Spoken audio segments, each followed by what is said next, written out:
My parents want me to wait for a year before marrying my boyfriend, but I refuse. That seems like a pretty reasonable thing, though. I mean, we need more context. Let me start this out by defining public. See, we, 24 female and 27 male, are public. Anyone I care about knows about our relationship. The only people we aren't very public with are my family. By the way, this comes from Pink Lioness, and if you want to submit your own stories, go to the r/OKStorytime subreddit. So by public, I mean being open with my family. Important to know that we are an interracial couple. I'm white and he's black. Now let me explain why we haven't been public. We met in high school. I was a freshman and he was a senior. I had a huge crush on him. We texted and flirted, but nothing really happened. He lived in a large foster family home, so no dates allowed. My parents told me that he was too old. They told me that I was not allowed to speak with him until I was 18, and my dad told him to never contact me again. When I left for college, we started chatting again and had our first date. I told my mom we were talking. She said to only date people with nuclear families and to not talk to him till I was 21. When I corrected her and said it was 18, she told me that she was going to drag me home by my hair. In my second year of college, we made it official that we were dating. I texted my mom before Thanksgiving break that I wanted them to meet him. She harassed me about whether I was pregnant and refused to meet him. I told her in a crowded restaurant that we officially were dating, and she got mad at me for hiding. Over the course of the next couple years, every time he got brought up, I could visibly watch her demeanor change. When I tried talking about him in front of the family, my dad told me that they weren't ready. I eventually just stopped talking about him to them. Eventually, my aunt saw his profile picture of us on Facebook and figured it out. My mom said that she assumed we broke up because I wasn't talking about it.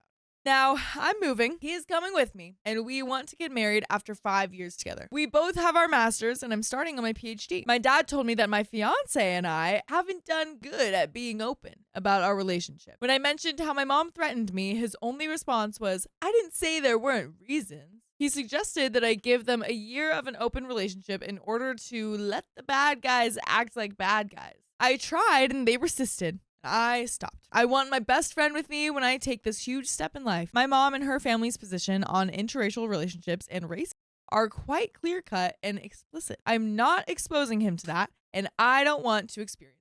But is that insensitive? Would I be the a-hole for not entertaining the idea of giving them a chance to get used to our relationship before we get married? Little update. I would like to thank you all for your perspective and advice. I wasn't expecting it to get this blown up. I learned some hard truths, and I appreciate that. I can't respond to everyone, but do know that I read your comments, and there is still more to this update. But yeah, what's our answer to that question? Is that insensitive? Would she be the a-hole? No. No. No. No. No. Yeah. If anyone's being insensitive, it's your racist parents. Yeah. Well, I don't know. Dad still hasn't shown me like any outwardly explicit reason, but it sounds like OP knows. But back to the update. I texted my dad this morning letting him know that I wasn't going to put up or expose my fiance to bigotry and race.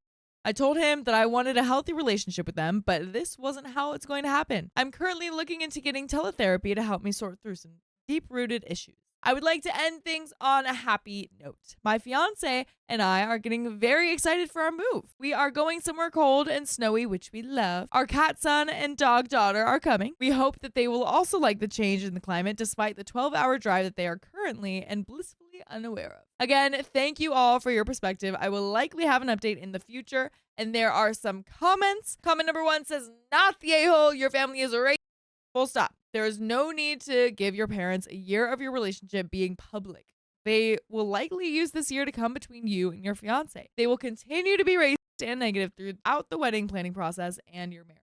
Shield your partner from them as much as you can. As a black girl who dates a lot of white men, I know how painful it is to know that your partner's family feels disdainful towards you for being black. From what little information you've provided, you and your future husband sound like you have a solid relationship. Don't give your family the opportunity to interfere. And Opie responds, you're very right. Based on their history, it's not going to go well and he will end up getting hurt. I would never want to expose him to racism just to earn the right to get married, which probably wouldn't happen anyway. Yeah, and that sounds about right. There's no earning that. It's like if you want to get married, go ahead. Yeah. I think the old-fashioned notion of like asking for your daughter's hand, it's like, well, if you guys are a couple of bigots, like I don't want to shake your hand. So yeah, exactly. John, we're gonna get back to this story, but I gotta tell you, I've been loving these pearls that I got in Colombia. You are a delicious beaded man now. I do feel more confident at the very least, but I think these pearls pale in the amount of confidence an OK Storytime membership can get you. That's right. You get 60 plus hours a month of exclusive live stream content. That's advice that'll make you the best version of yourself. It's only $5 a month, so go to the link in our description, youtube.com/OKOP show/join. Crack open that oyster and get the blues.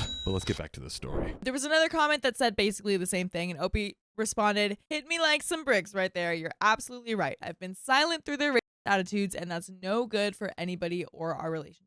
There is another update. Says, I wish I had a better update. I also wanted to say thank you to those I've commented. I got a lot of encouragement and truth. I am seeing a therapist. A few days after the post, I told both of my parents that we needed to talk about my fiance before I moved 10 hours away. They wanted a Zoom call, but I insisted on a phone call because I didn't want to have to communicate with them and be trying to read their facial expressions. The conversation went really badly. I had said that I was tired of being expected to just feed them information when they never asked about my life. It was long silences and being told I was avoiding them when I asked them what they wanted to know about my life. Honestly, I really broke down after the conversation. On top of all the stress of moving and the pandemic, I just couldn't take it.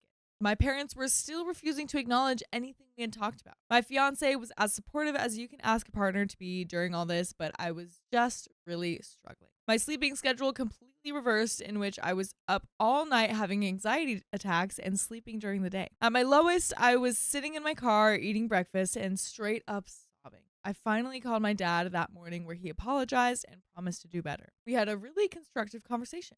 It's nice. I just wish he had stuck to it. My parents actually finally met him as we moved. We made a pit stop in my hometown since it was on the way, so I could see them and my two best friends before leaving. My dad was polite and friendly. My mom was completely quiet. Moving was stressful as expected, but we're happy and almost settled in. We haven't gotten married yet. With vid cases on the rise, we've been trying to be extra careful. We plan on just a simple courthouse marriage when we get the chance. This is very much to my parents' dismay, since I was raised in a conservative Christian home. Otherwise, my parents have completely reverted to their behavior before my original post. Not talking about it. Not asking about my life. Nothing. They continue to talk about me behind my back, and my dad straight up lied to his sister about how I have a roommate. We will never lie to you when we say that you can find full episodes of stories just like this.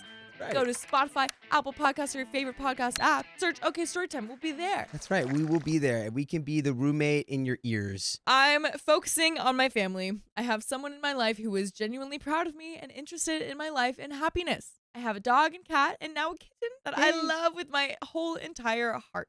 We have worked and created a life full of unconditional love. I do agree for a healthy relationship with my parents, but I'm working on recognizing that I can't depend on a change in their behavior for my own well-being. And edits obligatory for babies here. Edit number 2, just for clarification. I am currently in minimum contact with my parents, meaning that there is basic knowledge of occasional text, and that's it. I give them the minimum to stay in contact with my younger sister. My fiance has absolutely zero contact and exposure to them, and the only reason that they met on the way out of town was so they could grab some identification documents that they had been hesitant to give me. Only one thing to do. They won't respect your wishes, so you don't have to respect theirs. Go no contact. You don't need the stress in your life. Also, for future reference, if you have children, do not allow them to engage and come back into your life. They weren't supportive for 10 years through your relationship, and they will only bring misery and stress afterwards. Nobody deserves that, and you do not owe them a god dang thing.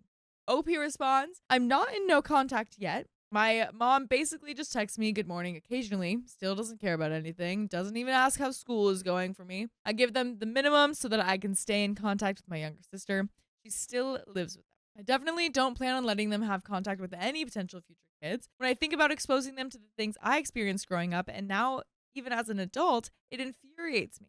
No kid deserves that. My mom exposed us to their toxic mother. She once held my sister and I hostage in her house for a week. Ooh, and it's a nasty cycle I'm more than happy to break. And that is it. Yeah, that is indeed the end of that story. Yeah. And, you know, like, I'm always pretty hesitant to be like, oh, just go straight no contact because Yeah. there's always a lot. It's very easy for strangers on the internet to just be like completely cut contact with your Yeah. family members because they're toxic. And it's like, it's true, they are toxic. Sure. But there's more that goes into it. It's like the connection with the younger sister. Yeah. It's like there are factors that can limit a decision that final. But I think OP's in the correct camp of like, yeah, it's just like very base surface level contact. And you know, it is what it is. If It's they what it refuse to see that you have a husband instead of a roommate, I wouldn't really entertain conversations with them either. Yeah.